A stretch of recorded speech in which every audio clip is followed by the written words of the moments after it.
4 மீன் துண்டுகள், மஞ்சத்தூள், நறுக்கிய சிறிய வெங்காயம், நறுக்கிய இஞ்சி, நறுக்கிய பூண்டு, சோம்பு, நுணுக்கிய மிளகு, மிளகாய்த்தூள், மல்லித்தூள், நறுக்கிய கருவேப்பிலை, எலுமிச்சை துண்டுகள், வறுத்த கருவேப்பிலை, எண்ணெய், உப்பு. அடுத்து நம்ம பார்க்க போகிற டிஷ் மீன் கருவேப்பிலை வறுவல். மீன் கருவேப்பிலை வறுவல் அப்படின்றது நம்ம நார்மலி மீன் எல்லார் வீட்லேயும் சாப்பிடுவோம். பட் எப்படி நம்ம செய்ய போகிறோம் அப்படின்றது தான் முக்கியம். இந்த டிஷ்ஷில் பார்த்தீங்கன்னா நிறையா டிஃப்ரென்ஸ் பார்ப்பீங்க நீங்கள் நம்ம செய்ய போகிற டிஷ்ஷில். நார்மலாக நம்ம ஸ்டார் ஹோட்டலில் போய் சாப்பிட்ற டிஷ் எப்படி இருக்குது அப்படின்றது நீங்கள் வீட்டில் இருந்தே செய்யலாம். அதை தான் பண்ண போகிறோம். நம்ம ஸ்டார்ட் பண்ணலாம். ஃபஸ்ட்டு பற்ற வைக்கிறோம். ஃபஸ்ட்டு ஆயில் ஊற்றுறோம். ஆயில் ஊற்றிட்ட பிறகு நம்ம என்ன பண்ணுறோம், நுறுக்கிய சின்ன வெங்காயம். இந்த சின்ன வெங்காயம் அப்படின்னு பார்த்தீங்கன்னா இது நிறைய ஃபீச்சர்ஸ் இருக்குது. நார்மலாக நம்ம நார்மல் பெரிய வெங்காயம் போடலாம். பட் பெரிய வெங்காயத்தில் விட இதில் காரம் ஆல்ரெடி ஜாஸ்தி இருக்கும். அதில் பார்த்தீங்கன்னா குளிர்ச்சி வேறு உடம்புக்கு. இது நார்மலாகவே ரொம்ப நிறைய ஃபீச்சர்ஸ் உள்ள அதாவது எப்படின்னா ஒரு சத்து உள்ள ஒரு வெங்காயம். அது மட்டும் தெரியும், நார்மலாக குளிர்ச்சி கொடுக்கும், காரம் இருக்கும். அது இல்லாமல் நம்ம இதை பண்ணும்போது மீனில் ஏறும் போது இதோட ஃப்ளேவர் அப்படியே அதில் ஏறும். சின்ன வெங்காயம் ப்ரிஃபரபிள், கண்டிப்பாக சின்ன வெங்காயம் போட்டால் ரொம்ப நல்லா இருக்கும். சின்ன வெங்காயத்தை நல்லா வதக்கணும். பட் ரொம்ப ப்ரௌன் பண்ண வேணாம். ஏன்னா ரொம்ப ப்ரௌன் பண்ணிங்கன்னா இதோட காரத்தன்மை எல்லாம் போயிடும். லைட்டாக இதை வதக்கினாலே போதும். ரொம்ப சிம்பிளான டிஷ் இது ஆக்சுவலாக. இப்போ பார்த்தீங்கன்னா ஓரளவுக்கு இந்த அளவுக்கு வதக்கிட்டு அந்த ஒயிட் கலர் அந்த கன்சிஸ்டன்சி போன பிறகு என்ன பண்ணோன்னா நம்ம கொஞ்சம் சோம்பு ஆட் பண்ணுறோம். அதுக்கப்புறம் நம்ம கருவேப்பிலை ஆட் பண்ணுறோம். அதுக்கப்புறம் இந்த சோம்பு கருவேப்பிலை ஆட் பண்ணுறோம். லைட்டாக டாஸ் பண்ணிவிட்டு ஸ்லோ பண்ணிக்கணும் ஃபயரு. இதுக்கப்புறம் நம்ம போடுறது எல்லாமே மசாலா தான். ஏன்னா இந்த மசாலா நம்ம போடும் போது என்ன ஆகும்னா பிளாக் ஆகிடக்கூடாது. பிளாக் ஆகாமல் எடுக்கணுன்றதுக்காக நம்ம ஸ்லோ பண்ணுறோம். ஸ்லோ பண்ணிவிட்டு என்ன பண்ணோன்னா இதுக்கப்புறம் நம்ம கொஞ்சம் சில்லி பவுடர் போடுறோம்.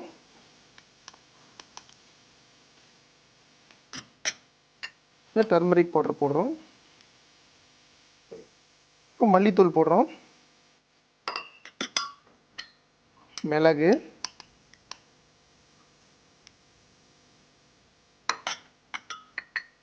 நுணுக்கிய இஞ்சி,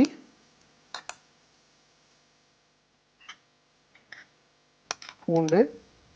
இதை நம்ம கொஞ்ச நேரம் ஆற வச்சுட்டு பேஸ்ட் பண்ண போகிறோம். இது பேஸ்ட் பண்ணும்போது என்ன பண்ணுறோன்னா கொஞ்சம் எலுமிச்சம்பழம், கொஞ்சம் லெமன் ஜூஸ் விட்டுட்டு அதுக்கப்புறம் கொஞ்சம் தண்ணி விட்டு பேஸ்ட் பண்ண போகிறோம். இது ஒரு பேஸ்ட் ஆகிடும். இந்த பேஸ்ட் எடுத்து நம்ம அப்ளை பண்ணி ஃப்ரை பண்ண போகிறோம் தவாவில். அரைச்சது இப்படி பேஸ்ட்டாக இருக்குது. இப்போ இதில் பார்த்தீங்கன்னா இன்னும் கொஞ்சம் மிளகாத்தூள் விட்டுருக்கோம். ஏன் அப்படின்னா அதில் விட்டோட ரொம்ப கருப்பாயிடும். ஸோ அது கருப்பாகக்கூடாது அப்படின்ற ஒரு காரணத்துக்காக அதில் லைட்டாக போட்டுட்டு இப்போ இதில் கொஞ்சம் மிளகாத்தூள் ஆட் பண்ணியிருக்கோம். இதில் லெமன் ஜூஸ் நான் சொன்ன மாதிரி ஆட் பண்ணி இந்த கன்சிஸ்டன்சியில் வச்சாச்சு. இப்போ நம்ம இதை மீனில் அப்ளை பண்ண போகிறோம். இது அரைச்சதுக்கப்புறம் நாங்கள் என்ன பண்ணிடுவோம், இன்னும் கொஞ்சம் மிளகாத்தூள் ஆட் பண்ணியிருக்கோம், கொஞ்சம் லெமன் ஜூஸ் ஆட் பண்ணிடுவோம். நான் சொன்ன மாதிரி ஏன் அப்படி பண்ணியிருக்கோன்னா இதை அரைக்கிறதுக்கு முன்னாடி போட்டு வதக்கிட்டோன்னா கருப்பாயிடும். இந்த மசாலா கருப்பாயிடும், கலர் ஆகிடும், நல்லா இருக்கா தீஞ்ச வாடை அடிக்குன்றதுக்காக லைட்டாக கொஞ்சோண்டு போட்டுட்டு அதுக்கப்புறம் இந்த மிளகாத்தூள் இதில் ஆட் பண்ணி நாங்கள் அரைச்சிருக்கோம்.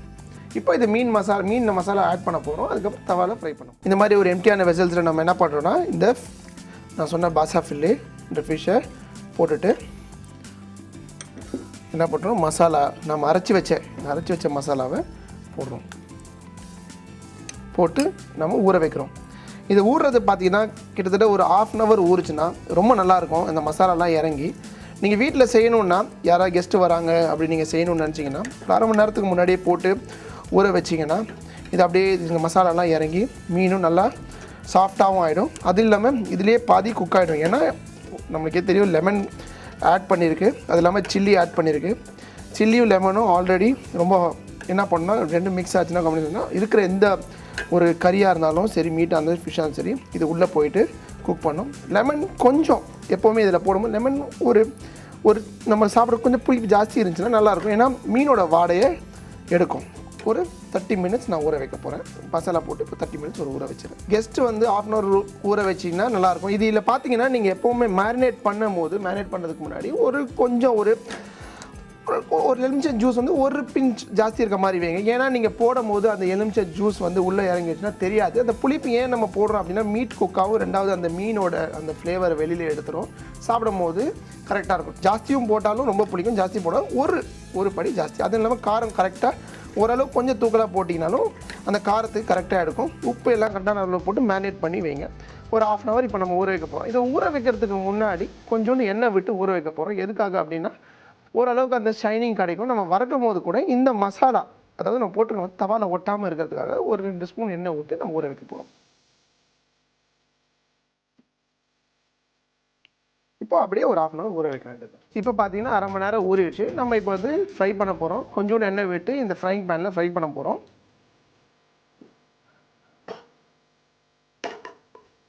இப்போ பார்த்தீங்கன்னா எண்ணெய் சூடாகிடுச்சு. சூடாகிட்டு நம்ம இதை போடுறோம். எண்ணெய் சூடாகிறதுக்கு முன்னாடி நீங்கள் போடக்கூடாது. போட்டிங்கன்னா இந்த மசாலா அப்படியே ஒட்டிக்கோங்கன்னா, இல்லைன்னா ஓரளவுக்கு அப்போ தான் ஒட்டாமல் வரும். இப்போ பார்த்தீங்கன்னா நான் போடுறேன். மோஸ்ட்லி நீங்கள் நான்ஸ்டிக்கில் யூஸ் பண்ணிங்கன்னா ரொம்ப நல்லாயிருக்கும். எதனால் அப்படின்னா இந்த மசாலா ஒட்டாமல் அப்படியே அதை மேரினேட் பண்ணதோட இந்த மசாலா அப்படி. மற்றபடி நம்ம வீட்டில் அந்த அயன் கடாய், இரும்பு கடாயிலலாம் போடுறோம், இரும்பு தவாவில் போடுறோம் அப்படின்னா என்ன வேணால் மசாலா ஓட்டும். இதுலன்னா அந்த ப்ராப்ளம் இருக்காது. அது இல்லாமல் ஆயில் கன்சப்ஷன் அப்படின்னு பார்த்தீங்கன்னா நான்ஸ்டிக்கில் கம்மியாக இருக்கும் மற்ற இது கம்பேர் பண்ணும்போது. கொஞ்சம் ஸ்லோ ஃபயர்லேயே நீங்கள் இதை சியர் பண்ணிங்கனாலோ இல்லை வேக வச்சிங்கனாலோ கொஞ்சம் நல்லா இருக்கும். இந்த மாதிரி நீங்கள் வெங்காயம் நம்ம நார்மலாக என்ன பண்ணியிருப்போம், வீட்டில் மசாலா மட்டும் ஆட் பண்ணி நம்ம ஃபிஷ் ரெடி பண்ணுவோம். பட் ஆனால் இந்த மாதிரி வெங்காயம் பேஸ்ட் பண்ணுறது, இந்த சின்ன வெங்காயம் பண்ணுறது மீனுக்கு குளிச்சு மட்டும் கொடுக்காது. அது ஒரு டிஃப்ரெண்ட் டேஸ்ட், டிஃப்ரெண்ட் ஃப்ளேவர், டிஃப்ரெண்ட்டாக உங்களுக்கே தோணும் சாப்பிடும் போது. அது மட்டும் இல்லை, இது ரொம்ப ஈஸியாகவும் இருக்கும். வீட்டில் வரவங்களுக்கும் டிஃப்ரெண்ட்டாக சாப்பிட்ட மாதிரி இருக்கும். இப்போ இதில் பார்த்தீங்கன்னா நான் சொன்ன மாதிரி மீன் கருவேப்பிலை வறுவல் அப்படின்னு சொல்லிட்டு இப்போ பார்த்தீங்கன்னா ஃப்ரை பண்ணது கறி லீவ்ஸ் கருவேப்பிலை வச்சுருக்கேன். இதை வந்து என்ன பண்ணணும், கொஞ்சம் நல்லா நுணுக்கிட்டு இதில் இப்படி போடுறேன்.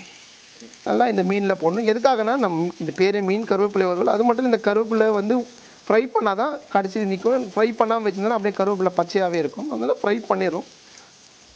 இப்போ பார்த்தீங்கன்னா ஸ்லோ ஃபயரில் குக் பண்ணிகிட்ருக்கேன். ஆல்மோஸ்ட் பார்க்கும் போதே எனக்கே ரொம்ப வாய் ஊறுது.